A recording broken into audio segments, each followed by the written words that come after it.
Wildlife Conservation Society Canada's Western Bat Program has successfully completed Year 7 of this project with Kootenay Connect's continued support. Bats in British Columbia are facing unprecedented threats, including habitat loss and fragmentation, increasing numbers of unregulated wind turbines, and the spread of white nose syndrome. Little brown myotis and the northern myotis are federally listed as endangered, and both rely heavily on habitats found in the Columbia Basin. 3 species of migratory tree bats have been documented in basin forests and are awaiting listing under the Federal Species at Risk Act, having been assessed by the Committee on the Status of Endangered Wildlife in Canada. Through the 7 years of Kootenay Connect funding, we address the urgent need to establish strong baseline data, fill critical knowledge gaps, and actively restore and enhance habitat, connecting wildlife linkage corridors across the landscape. With this foundation, we can measure change and respond to emerging threats. Over the last decade, WCS Canada built a comprehensive bat monitoring network in British Columbia through a partnership with the North American Bat Monitoring Program, or NABAT.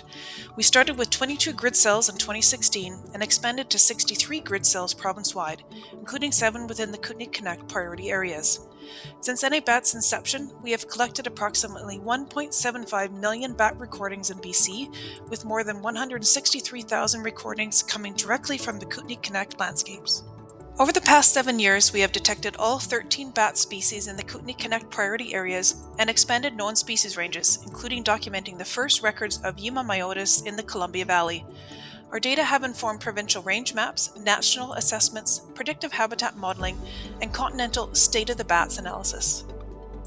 We also led targeted migration monitoring, deploying multiple year-round solar-powered acoustic stations in the Lardo, Creston, Columbia, and Slocan valleys.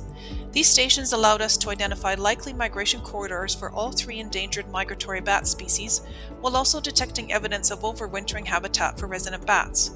These findings will be increasingly important for land use plans and to inform wind energy developments as they continue to expand in the province. On the ground, in Year 7 of Kootenay Connect, we conducted 5 nights of capture work, adding to the 24 nights in Years 1 through 6. Capture inventories confirm the presence of species in areas where acoustics cannot and allow us to assess reproduction and overall health of bat populations. We use radio telemetry data to guide forest management recommendations for forest-dependent bats like northern myotis. Since 2020, we have created 157 artificial tree root structures within Kootenay Connect linkage areas, including 23 new structures in Year 7, moving beyond monitoring to direct action. These include chainsaw-carved wildlife trees and trees or poles wrapped in brandon bark, an artificial bark product that mimics natural exfoliating bark habitat. In Year 7, we partnered locally with Selkirk College and Okanagan Nation Alliance to design and produce Canadian-made alternatives to brandon bark and develop 2 new products: Canadian Bat Bark, a similar product to brandon bark, and Mini Bark, smaller, self-contained units which we designed to install on live trees and are suitable for citizen science conservation initiatives. Genetic analysis of guano confirms that at least 9 and possibly 10 bat species are present at these created roosts, with the endangered little brown myotis among the most frequently detected species. We are not only building habitat, we are proving that it works.